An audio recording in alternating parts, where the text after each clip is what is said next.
What goes into the making of a great man, a great judge? Does it take an ancestry of great-grandparents like Ben and Drew Dawson, hard-working Kansas farmers?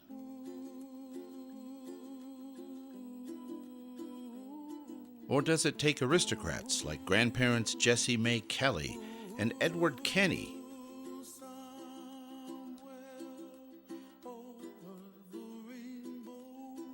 Take those two diverse backgrounds and combine into a couple named Charlie Dawson and Florence Kenny. Married in 1938, they set up making a home in this small trailer on the Wabash River in southeastern Illinois. And there is where our future judge was born, right there in that trailer.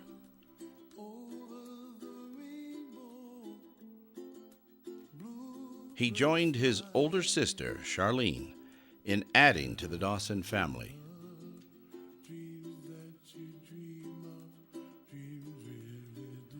Eddie was born at a tough time in the United States.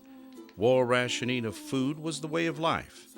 At 6 days, he was registered, and it states he weighed 7 pounds, was 20 inches long, and had blue eyes.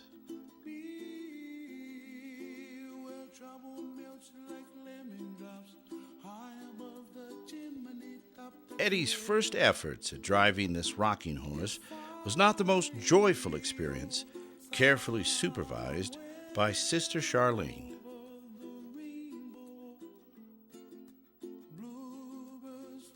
At 1 year, Eddie displayed his joyful yet calm nature.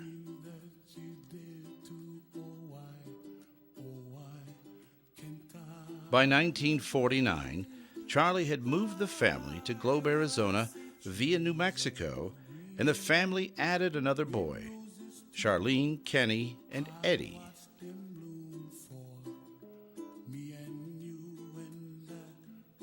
By age 10, Eddie was a shy, quiet young man that was often overlooked.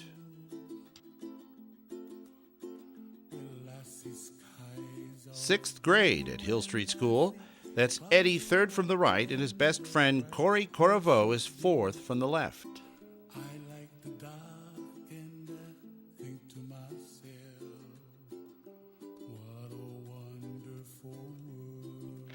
By 1958, Eddie had become Ed.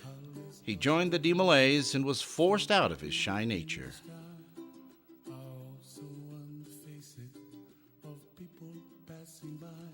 Charlie left Globe and returned to the oil fields of New Mexico and Oklahoma. This eventually ended in divorce, so Ed and Kenny would spend summers with their dad. Ed enjoyed working on the oil rigs.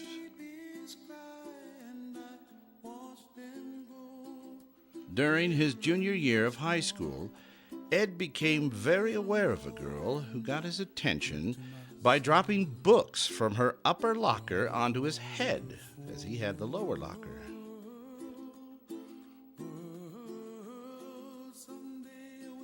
Ed was master counselor of the DeMolays, and Shirley became the worthy advisor of Rainbow Girls, so Ed got to usher her into the installation. Soon he had the courage to ask and was shocked when she accepted his invitation to the senior prom.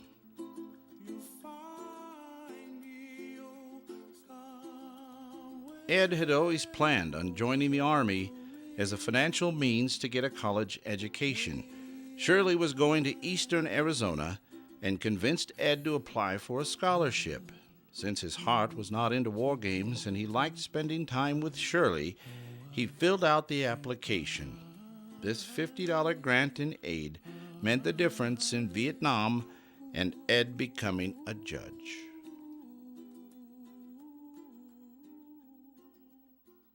Shirley was outgoing and involved in everything on campus.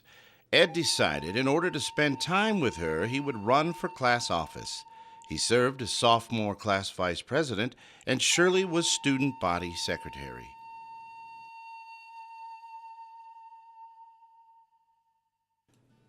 While at Eastern Arizona, Edd found his admiration of members of the Mormon Church grew. He had only known his friend Corey and Shirley as Mormons up until attending school at EA. It was those acquaintances which influenced his decision to join the Church of Jesus Christ of Latter-day Saints.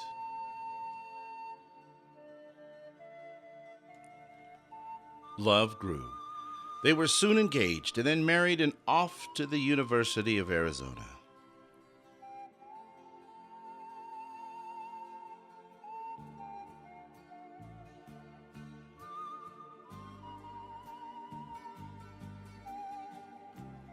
By 1966, Edd was in law school. Shirley had graduated and was teaching, and the love of their life, Kimberly, had joined the family.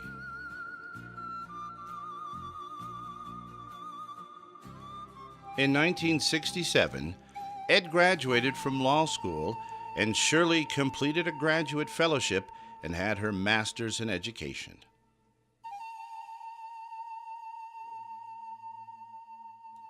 Way back in those days, law graduates found out if they had passed the bar exam by a publication in the Arizona Republic 2.5 months after the exam.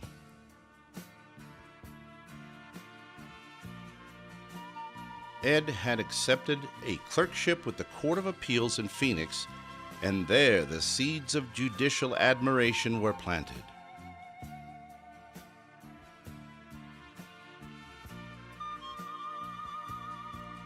Because Shirley had had ovarian cancer, any additions to the family were to come through adoption. Mark Elliott arrived in October of 1967.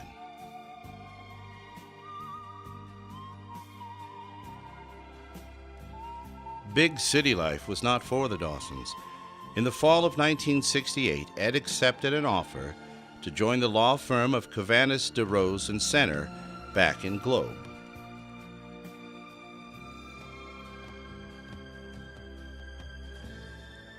By 1970, Edd was ready to venture out into his own private practice of law.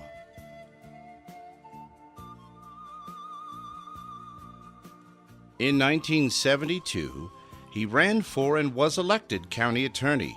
He recruited J.D. Flake to come to Globe and help with his growing law practice.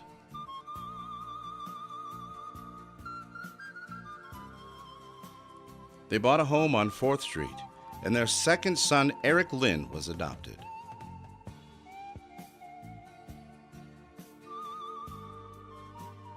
Edd loved the drama of the courtroom, and here Sheriff Lyman Peace and Edd show bales of marijuana to the jury.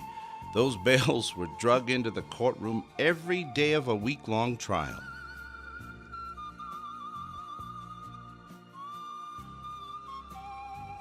Edd was not only a busy attorney, he was also active in scouting and in his church. He became a high priest and served on the first High Council of the Globe, Arizona stake.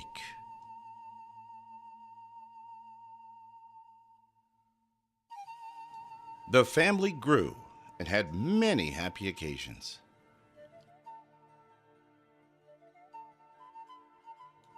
A special Valentine added to the family. Patricia Joy was adopted.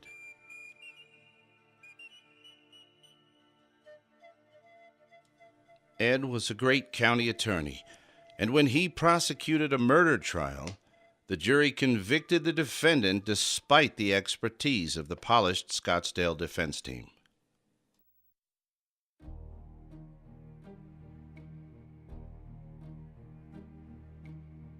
A pivotal moment in Edd's professional career came when Judge Greer set aside the jury verdict.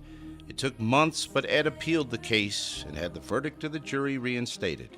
It was at that moment that Edd saw the need of integrity above all else in the judiciary.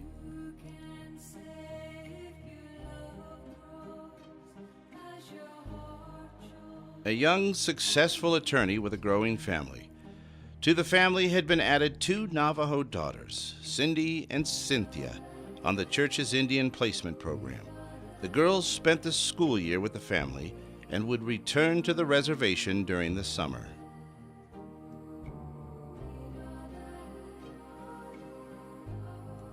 Edd announced he would be running for judge of the Gila County Superior Court in 1976.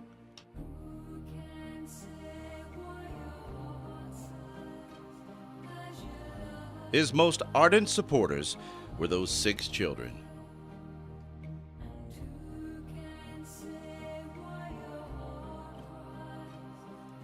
The election was close, but not a win. Edd remained as a special prosecutor for the county attorney and had a flourishing private law practice.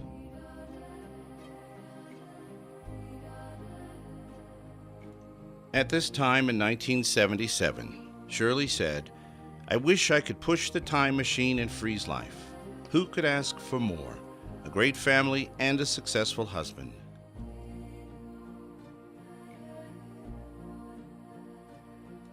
But man is not in charge of destiny. An accident on the way home from a summer in Utah took the lives of Kim and Mark.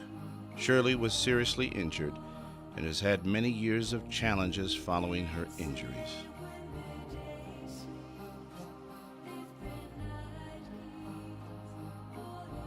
Trusting in the Lord, the Dawsons adopted 2 sisters from Korea. Becky, age 10, and Kathy, age 12, joined the family in April of 1978.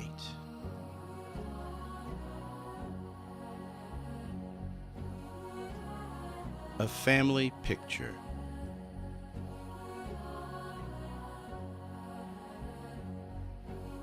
In November of 1979, Judge McGee resigned from the Superior Court, and Governor Bruce Babbitt, in his wisdom, appointed Edd to become judge for Gila County.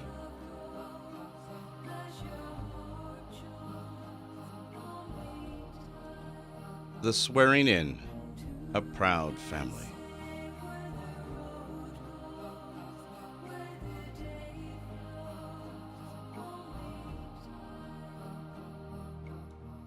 During Edd's 20-plus years as Superior Court judge, there were numerous recognitions for his excellences in improving the judicial system.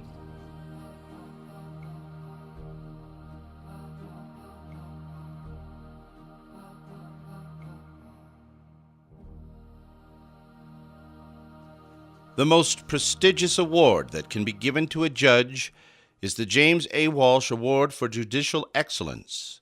In 2002, Edd was recognized for his high standards of conduct and integrity and for the numerous improvements he had made in the judicial system.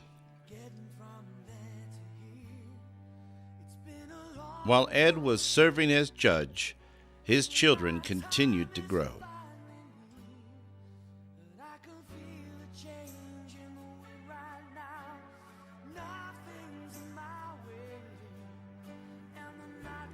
Some of the family chose to serve missions.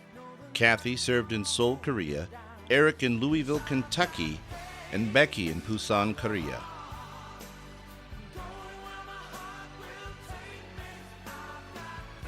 As soon as they got home from their missions, they started getting married, with or without Dad's permission. Edd would have preferred to keep them all at home.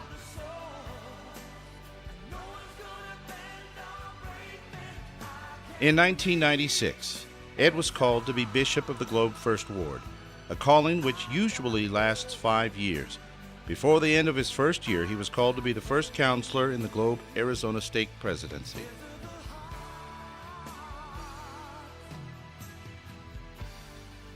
As grandchildren started arriving, Edd forgave his son-in-laws for stealing their daughter.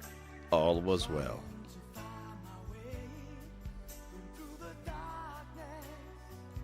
Leadership in the church was asking able-bodied senior couples to serve missions. Edd and Shirley filled out the necessary paperwork and were shocked in December 2001 when they received their call to serve a humanitarian mission in the South America West area. They were assigned to be in charge of the humanitarian services in Peru and Bolivia.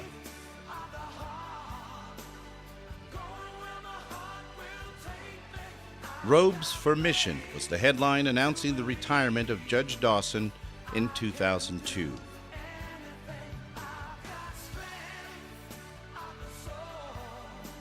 As area welfare agents, the Dawsons rendered assistance to the poor and needy throughout Peru and Bolivia. When there was a disaster, it was the Dawsons' responsibility to represent the Church of Jesus Christ of Latter-day Saints in offering assistance.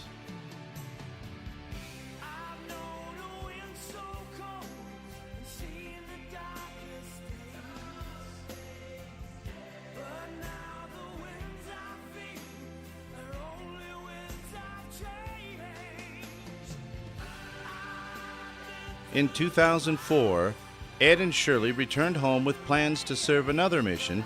However, family needs kept them in the States. Ed could not work, so by March he was hired as the chief tribal judge of the San Carlos Apache tribe.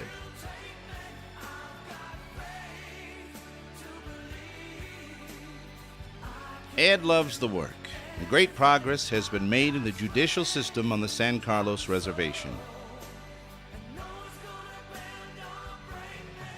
Since Ed was going to be in San Carlos anyway, the Dawsons decided they could serve a part-time special mission to help improve health problems on the reservation through establishing home gardens. They were called in June of 2011 to serve that mission for 18 months. They were released from that calling in December of 2012.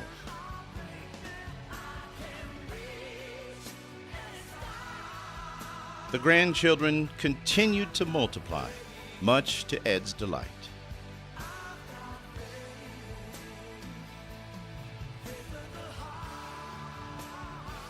Eric and Evelyn adopted Emily in 2009.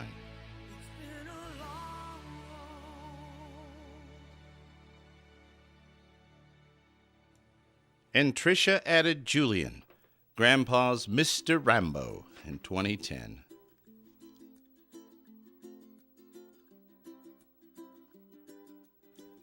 Having fun in the leaves in Grandma and Papa's house. That's not what it said.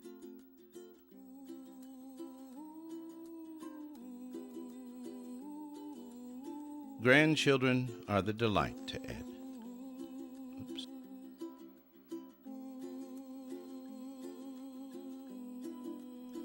Gathering the whole Dawson gang is Ed's joy.